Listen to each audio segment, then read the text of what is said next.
Polling ആണ് കേരളത്തിൽ ഉള്ളത്. വലിയ പ്രതീക്ഷയിലാണ് മൂന്ന് മുന്നണികളും കടക്കുന്നത്. ഏതായാലും 3.5 മണിക്കൂർ കഴിയുമ്പോഴേക്കും 20% പോളിംഗ് മിക്ക മണ്ഡലങ്ങളിലും രേഖപ്പെടുത്തിയിരിക്കുന്ന സ്ഥിതിയാണ്. നമ്മളിനി മലപ്പുറത്തേക്ക് പോകുമ്പോൾ മലപ്പുറത്ത് കൊണ്ടോട്ടി, മഞ്ചേരി, പെരിന്തൽമണ്ണ, മങ്കട, മലപ്പുറം, വേങ്ങര, വള്ളിക്കുന്ന് 17 മുതൽ 20-നടുത്ത് മലപ്പുറത്തൊക്കെ 19.57% ഒക്കെ രേഖപ്പെടുത്തിയിരുന്നു കഴിഞ്ഞ മണിക്കൂറുകൾ. അങ്ങനെ 20% അടുത്തേക്ക് വരുന്ന ഒരു സാഹചര്യം 3 മണിക്കൂർ പിന്നിട്ടപ്പോൾ തന്നെ ഉണ്ട്. CV അനുമോദ് നമുക്കൊപ്പം ചേരുന്നു.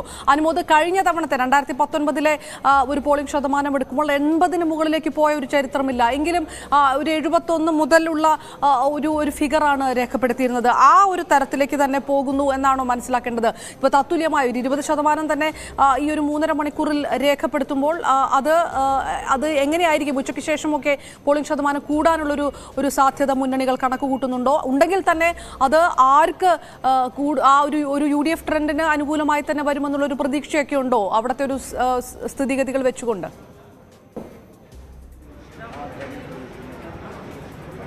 അപർണ, 11 മണിയോടെ അടുക്കുമ്പോൾ 20%-അടുത്ത് മലപ്പുറത്തിന്റെ പോളിംഗ് ശതമാനം മാറിയിട്ടുണ്ട്. നമുക്ക് ഇത് സാധാരണഗതിയിൽ നമുക്കറിയാം, മലപ്പുറത്ത് 70-നും 80-നും ഇടയിലാണ് കഴിഞ്ഞ വർഷങ്ങളിലൊക്കെ തന്നെ ഒരു പോളിംഗ് ശതമാനം ഉണ്ടായിട്ടുള്ളത്. ഇപ്പോഴും അതേ ഒരു നില തന്നെയാണ് കാണുന്നത്. ഞാൻ നിൽക്കുന്നത് പൂക്കോട്ടൂർ ഗവൺമെന്റ് ഹയർ സെക്കൻഡറി സ്കൂളിലെ ബൂത്തിന് മുൻപിലാണ്. ഇവിടെ അല്പം വരി നീണ്ടതാണ്. അതിന്റെ പ്രധാനപ്പെട്ട കാരണം ഇവിടെ പോളിംഗ് അല്പം മന്ദഗതിയിലാണ് എന്നൊരു കാര്യമാണ് പലരും പങ്കുവച്ചിട്ടുള്ളത്. 2 ബൂത്തുകളാണുള്ളത്. മറുവശത്ത് വലിയ തിരക്കില്ലാതെ തന്നെ ആളുകൾ വോട്ട് ചെയ്ത് പോകാൻ കഴിയുന്നുണ്ട്. പക്ഷേ ഇവിടെ അല്പം വരി നീണ്ടു കിടക്കുന്ന ഒരു സാഹചര്യമുണ്ട്. പക്ഷേ ഇവിടെ ഇരിക്കാനുള്ള സൗകര്യമുണ്ട്. അതുകൊണ്ട് വലിയ വെയിലൊന്നും ആരെയും ബാധിച്ചിട്ടില്ല. ഒരുപാട് നേരമായോ കാത്തുക്കാൻ തുടങ്ങിയിട്ട്? കുറച്ച് നേരമായി. ഇത്തിരി സ്ലോ ആണോ? സ്ലോ ആണ്, വളരെ സ്ലോ. ഇരിക്കാനൊക്കെ സൗകര്യമുള്ള ബുദ്ധിമുട്ടില്ലല്ലേ? കുഴപ്പമില്ല. ഈ വെള്ളിയാഴ്ച ആയതുകൊണ്ടാണ് എല്ലാവരും രാവിലെ തന്നെ വെള്ളിയാഴ്ച ആയതുകൊണ്ട് എല്ലാവരും രാവിലെ തന്നെ പോകുന്നത്. 2 മണിക്കൂറിന് മേലെ ഇവിടെ നിൽക്കുന്നത്. 2 മണിക്കൂറായി ഇവിടെ വരാന്നില്ലേ? അത്ര സ്ലോ. ഒരുപാട് നേരമായി.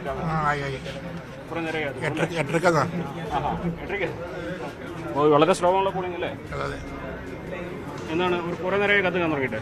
കുറെ നേരമായി. ഇത് കഴിഞ്ഞിട്ട് പള്ളി പോകാനാണോ? അതാണ് എല്ലാവരും നേരത്തെ വന്നത്. ഇവിടെ വരി അല്പം നീണ്ടു കിടക്കുന്ന കാഴ്ച നമുക്ക് കാണാം. അത് ഈ പോളിംഗ് അല്പം മന്ദഗതിയിലാണ് എന്നാണ് ഇവിടെ വരി നിൽക്കുന്നവരൊക്കെ തന്നെ ഒരു കാര്യമായിട്ട് പറയുന്നത്. വലിയ പ്രതീക്ഷ തന്നെയാണ് UDF-നെ സംബന്ധിച്ച് ഈ പോളിംഗ് ശതമാനം കൂടുക എന്നുള്ളത് ഉണ്ടാക്കുന്നത്. കാരണം അവരുടെ ശക്തമായ വോട്ട് ബാങ്ക് ഉള്ള മേഖലകളിൽ പോളിംഗ് ശതമാനം വർദ്ധിക്കുമ്പോൾ സ്വാഭാവികമായിട്ടും UDF-ന് പ്രതീക്ഷ നൽകുന്നതാണ്. അതേപോലെ പോളിംഗ് കുറയുകയാണെങ്കിൽ ഈ ഒരു ഘട്ടത്തിൽ ഒരുപക്ഷെ അത് UDF-നെ സംബന്ധിച്ച് മലപ്പുറത്ത് മണ്ഡലത്തെ സംബന്ധിച്ച് അല്പം സാഹചര്യങ്ങൾ ഇടതുപക്ഷത്തിന് അനുകൂലമെന്ന തരത്തിലൊരു ട്രെൻഡ് വരുന്നതാണ് സാധാരണ ഇവിടെയുള്ള രീതി. പക്ഷേ ഇവിടെ നിലവിലെ സാഹചര്യത്തിൽ വെള്ളിയാഴ്ച ആയതുകൊണ്ട് തന്നെ 12:30 ആളുകളൊക്കെ നമസ്കാരത്തിനും മറ്റു പ്രാർത്ഥനകൾക്കൊക്കെ ആയിട്ട് പോകുന്നതാണ്. അപ്പോൾ അതിന് മുൻപ് വന്ന് വോട്ട് ചെയ്ത് മടങ്ങുക എന്നൊരു രീതിയാണ് ഇവിടെ ഉള്ളത്. അത് ഇവിടെ മാത്രമല്ല, നമ്മളിന്നിപ്പോൾ മലപ്പുറം മണ്ഡലത്തിലെ വിവിധ ബൂത്തുകളിൽ പോയിരുന്നു. അവിടെ എല്ലാം കണ്ട കാഴ്ചയും അതുപോലെ തന്നെയാണ്. അപ്പോൾ ഉച്ചയ്ക്ക് ശേഷം അതാണ് അനുമോദ്, സ്ത്രീകളുടെ, അതായത് പ്രത്യേകിച്ച് ജുമാ നമസ്കാരത്തിന് പോകുന്നത് കൊണ്ട് തന്നെ വെള്ളിയാഴ്ച ആയതുകൊണ്ട് ഇപ്പോൾ സ്ത്രീകളുടെ ഒരു വോട്ടിംഗ് ശതമാനമൊക്കെ രാവിലെ കൂടാനുള്ള ഒരു സാധ്യത തന്നെയാണോ? അത് ഉച്ചയ്ക്ക് ശേഷം വന്ന് വോട്ട് ചെയ്യാമെന്ന് കരുതിയിട്ട് കൂടിയായിരിക്കുമോ വീട്ടമ്മമാരൊക്കെ മാറി നിൽക്കുന്നത്? പോളിംഗ് ശതമാനത്തെ അങ്ങനെ കൂടി കണക്കാക്കണോ? ഈ ഒരു 12:30-ക്ക് ശേഷം ആ പോളിംഗ് ശതമാനം ഒന്ന് കുറയാനുള്ള ഒരു സാധ്യതയുണ്ടല്ലോ സ്വാഭാവികമായിട്ടും മലപ്പുറത്ത്. തീർച്ചയായും ഈ സാധാരണ പുരുഷന്മാരാണ് പള്ളിയിൽ അധികം ഈ നമസ്കാരങ്ങളൊക്കെ കേട്ട് എല്ലാ വെള്ളിയാഴ്ചകളും പോകുന്നത്. സ്ത്രീകൾ വീട്ടിലാണ് നമസ്കാരം മറ്റ് ചടങ്ങുകളൊക്കെ നടത്താറുള്ളത് സാധാരണഗതിയിൽ. എല്ലായിടത്തും അല്ല, സാധാരണഗതിയിൽ മലപ്പുറത്ത്. അതുകൊണ്ട് തന്നെ ഇപ്പോൾ സ്ത്രീകളുടെ വോട്ടിംഗ് ശതമാനം കൂടണമെങ്കിൽ ഉച്ചയ്ക്ക് ശേഷം വെയിലും നാറേണ്ടി വരും. അല്ലെങ്കിൽ അത്തരത്തിലൊരു സാഹചര്യങ്ങൾ, നല്ല ചൂടാണ്, 35 ഡിഗ്രിയുടെ മുകളിൽ ചൂടുണ്ട് ഇവിടെ.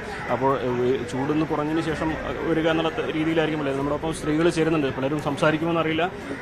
താത്ത കുറേ നേരമായി കാത്തിക്കാൻ തുടങ്ങിയിട്ടേ? ഒരുപാട് നേരമായോ? ഒരുപാട് നേരമായി കാത്തിക്കാൻ തുടങ്ങിയിട്ടേ? കുറെ നേരമായി കാത്തുന്നു. അമ്മ, എന്താണ് ഇരിക്കാൻ പറ്റിയിട്ടുണ്ടോ?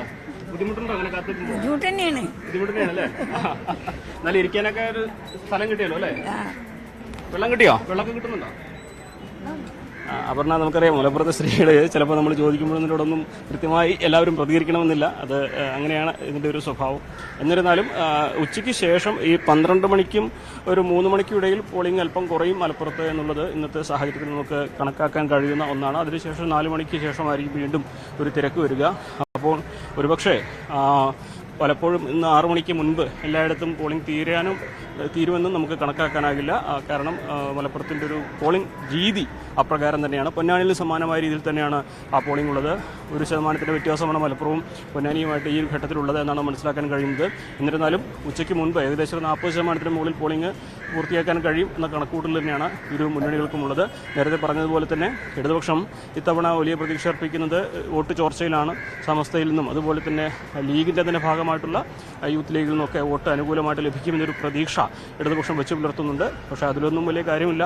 ഇത്തവണ വോട്ട് ബാങ്ക് എല്ലാം സുരക്ഷിതമാണ്. 2 ലക്ഷത്തിലേറെ ഭൂരിപക്ഷത്തിൽ മലപ്പുറത്ത് വിജയിക്കാനാകുന്ന പ്രതീക്ഷയാണ് പി കെ കുഞ്ഞിക്കുട്ടിയുള്ള മുതിർന്ന നേതാക്കൾ പങ്കുവച്ചിട്ടുള്ളത്. എന്താണെങ്കിലും ഇന്നത്തെ പോളിംഗ് ശതമാനം മലപ്പുറത്തിനെ സംബന്ധിച്ച് വളരെ പ്രധാനപ്പെട്ടതാണ്. പോളിംഗ് ശതമാനം കൂടുകയാണെങ്കിൽ, പ്രത്യേകിച്ച് മലപ്പുറത്തിൻ്റെ ലീഗിന് നല്ല ആധിപത്യമുള്ള മേഖലകളിൽ പോളിംഗ് ശതമാനം കൂടുകയാണെങ്കിൽ ഒരുപക്ഷേ അത് UDF-ന് ആത്മവിശ്വാസം നൽകുന്നതായിരിക്കാം. സാധാരണഗതിയിൽ പോളിംഗ് ശതമാനം കുറയുകയാണെങ്കിൽ ലീഗിൻ്റെ ഉറച്ച വോട്ട് ബാങ്കുകളിൽ ചിലതെങ്കിലും പോളിംഗ് സ്റ്റേഷനിൽ എത്തിയില്ല എന്ന കണക്കൂട്ടലായിരിക്കും LDF-നുണ്ടാവുക. തീർച്ചയായിട്ടും മലപ്പുറത്ത് നിന്ന് അത് പോളിംഗ് ശതമാനം കൂടുന്നതനുസരിച്ച് UDF പ്രതീക്ഷ പ്രകടിപ്പിക്കുന്നു. UDF മാത്രമല്ല, അത് LDF-നെ സംബന്ധിച്ചിടത്തോളം ആ രീതിയിൽ തന്നെ. ഒപ്പം BJP-യും മുസ്ലിം സ്ഥാനാർത്ഥി അബ്ദുൽ സലാമിനെ ഇറക്കി ആ രീതിയിലുള്ള ഒരു പ്രതീക്ഷ, വോട്ട് വീതം കൂട്ടാനാകുമെന്നുള്ളൊരു പ്രതീക്ഷയൊക്കെയുണ്ട്. അങ്ങനെ 3 മുന്നണികളും ഏതായാലും